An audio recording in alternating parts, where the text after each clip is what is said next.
Brandon Godden, and Charles Davis.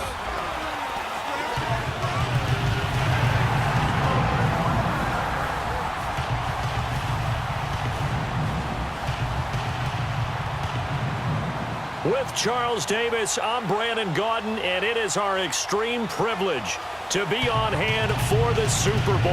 And I can't help but look down at this field, partner, and think about the history of this game and all the great players, all the great teams that have stood on the field for this moment. So special. This game is so historic that while we call it the Super Bowl now, that wasn't even the name of the first couple.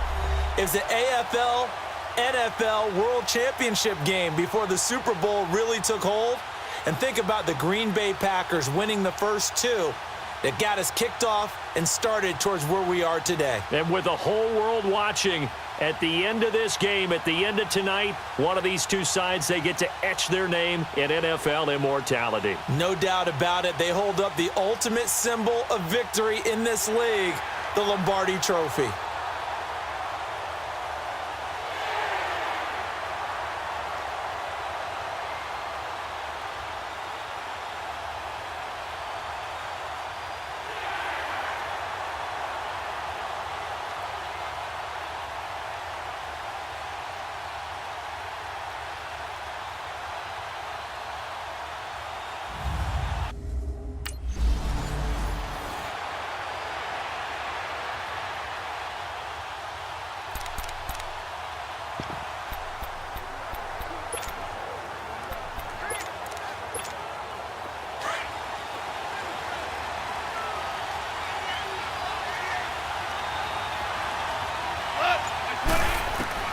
Now it's gone.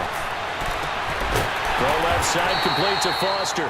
And they work this well upfield across the 45. And a nice gain of 21 yards. On first down, gone. He's going to float this one deep right side. That's going to be caught. Touchdown, 49ers. With a first touchdown of this Super Bowl.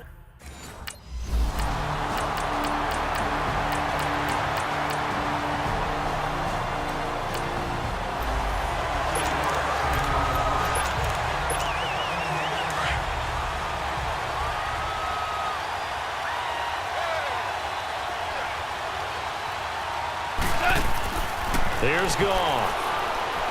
He's going to float this one deep right side. That's caught inside the 20. And across the chalk into the end zone. It's a 49er touchdown. A big play there.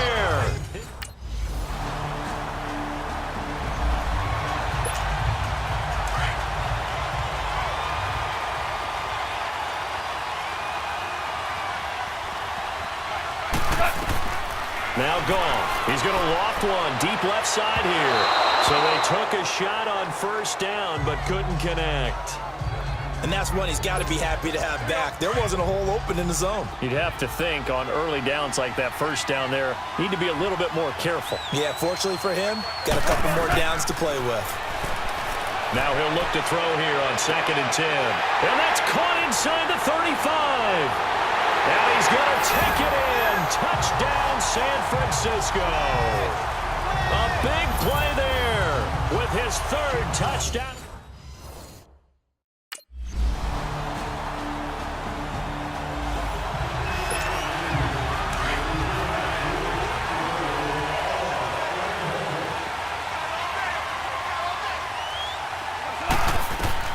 On first down, it's gone.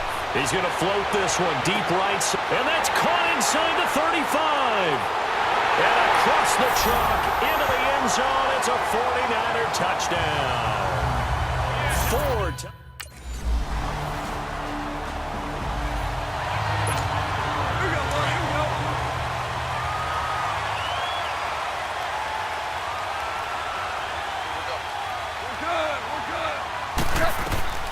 Here's gone. And his throw's going to be incomplete. When I watched that play, I thought about what my coaches had told me in the past. The biggest teaching point, get your head around. Locate the football so you can make a play on it while it's in the air. That's exactly what he did there. That was nice. Back to throw now on 2nd and 10. Oh, nearly picked. And maybe lucky there. This guy doesn't drop many defensively. Third down. So back-to-back incompletions, and that has him staring at a 3rd and 10.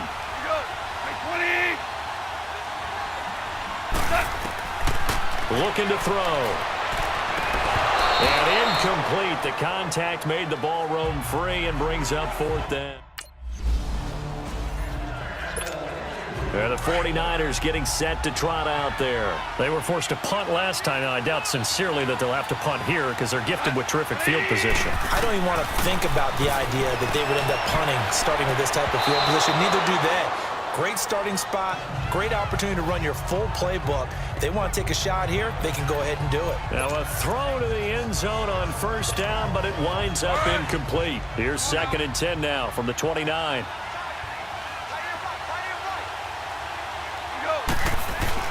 On 2nd and 10, Goff.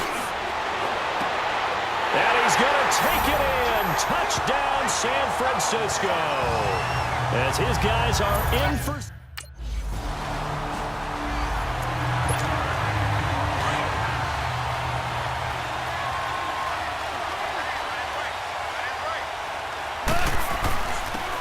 And they'll go with the ground attack here. And nothing doing. He's immediately taken down at the line of scrimmage. No gain on the play. It'll be 2nd down. When you try to create space for your running back, the first thought is how physical is the offensive line. Sometimes it's just positioning. On that play, it didn't matter. It got his man complete. Touchdown, 49ers. A big play there. An 80-yard touchdown.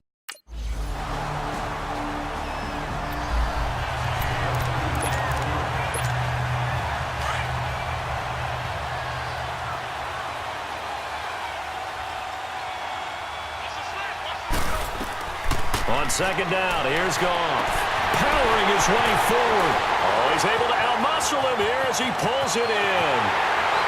And across the chalk, into the end zone, it's a 49er.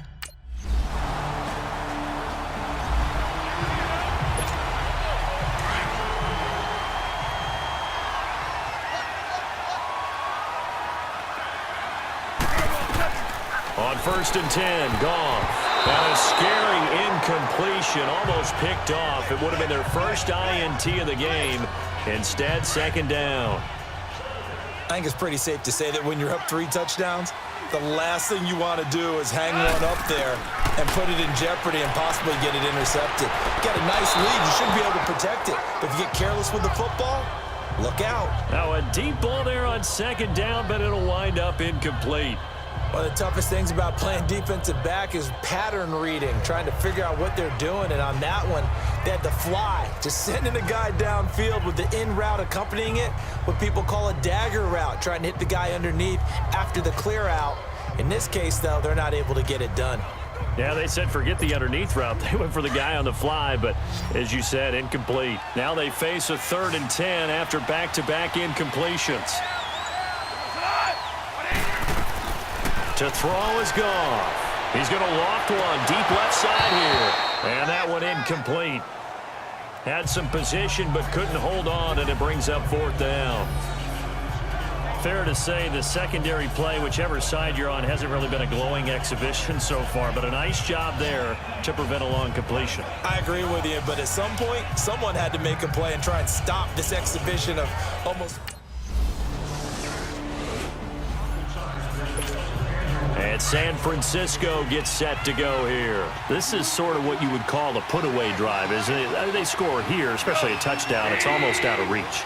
It certainly feels that way, and I think that they're going to call their plays accordingly because what you really want to do, even though you know the scoreboard is still up there and the game's going to go on, I think you can take the spirit away from another team, that their drive. And that's caught inside the 35.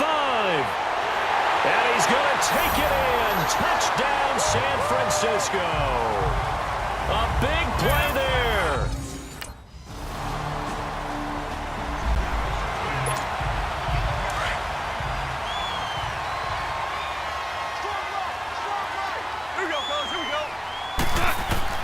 Now Goff on first down. He's going to float this one deep right side. So they took a shot on first down but couldn't connect. I guess they figure with a guy who is that hot downfield, who knows how to get the ball into the end zone, you throw it up and give him every opportunity, even though that one fell incomplete. Yeah, he's already been in the end zone multiple times, trying to target him again deep there, but unsuccessful. That one goes for 24 yards. An ex-teammate used to tell me all the time, I hate experienced quarterbacks because no matter what, you really can't hide what you're doing. And I think that right there, he knew right away where the blitz was coming from, where his primary guy was going to be, and he ended up going to a secondary target for a nice game. I was just going to ask you, that wasn't the primary target. He's so good at that, isn't he? I think he knew right away that he wasn't going to get to his primary guy. I think he read that as soon as he got to the line of scrimmage, knew where the... And he hauls it in the end zone. Touchdown, San Francisco.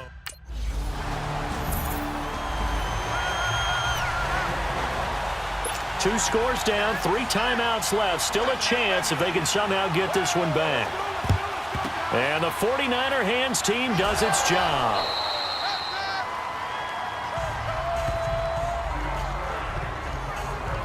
So Jared Goff, he is the focus of our player spotlight. And they must have seen something leading up to this one that said, hey, we're going to be able to go deep because they've gone deep with a lot of success. And pick your phrase, pick your code words, your buzzwords, whatever. Well, fourth quarter, they felt like they needed the football back. Unfortunately, they couldn't get it. And I know we brought analytics into the game, and someone has said here that the data says that when a team's expecting an onside kick, 80% of the time, the team expecting it, they do actually recover the ball, which is what we saw here. I just wonder if that number is much more of a...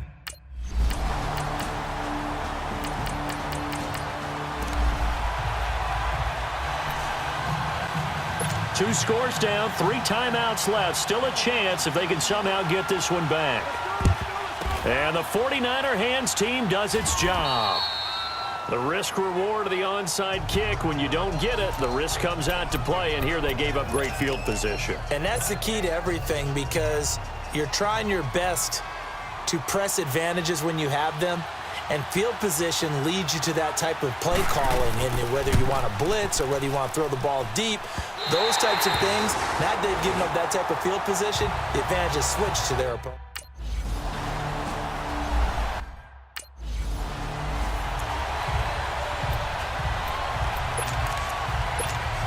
And now it's second down, but here's the field goal team out onto the field.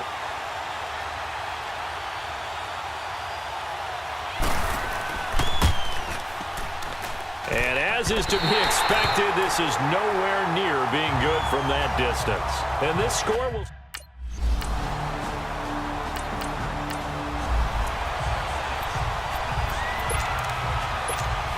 And San Francisco gets set to go here. And the last go-around for them, they tried that really, really long field goal, couldn't connect. And in retrospect, I think a lot of people would say, well, why would you try one that long? You hurt yourself in field position, the ball comes out, there. That only helps the other team. But I look at it as maybe it was a double shot of confidence. Confident the kicker could make it, and even if he missed, confident in their defense that they could hold him. They'll look to throw. That's Foster hauling it in over the middle. And he goes down, but not before getting this inside the 25. A very solid gain of 27. Partner, they're clearly saving those timeouts, but they still have to work with some urgency to put themselves in the right position. And able to get him down, but he does reach the 5. Another big hitter there. This one good for 18. First down now, but that clock rolling. And 2 big plays, one after the other. Now all of a sudden, they're on the march. Got to feel good about what they've just gotten done, and now feel really good about what's in front of them. Now here's a look for the end zone, but that one's going to wind up incomplete. They took their shot for the end zone, almost cost them. And he made the right play there, knocking it away. But, boy, it looked like he had a chance to come down with the football. And if he does that, this thing is over. Instead, he leaves him out there with another chance. He takes it across for the touchdown, and they've taken the lead late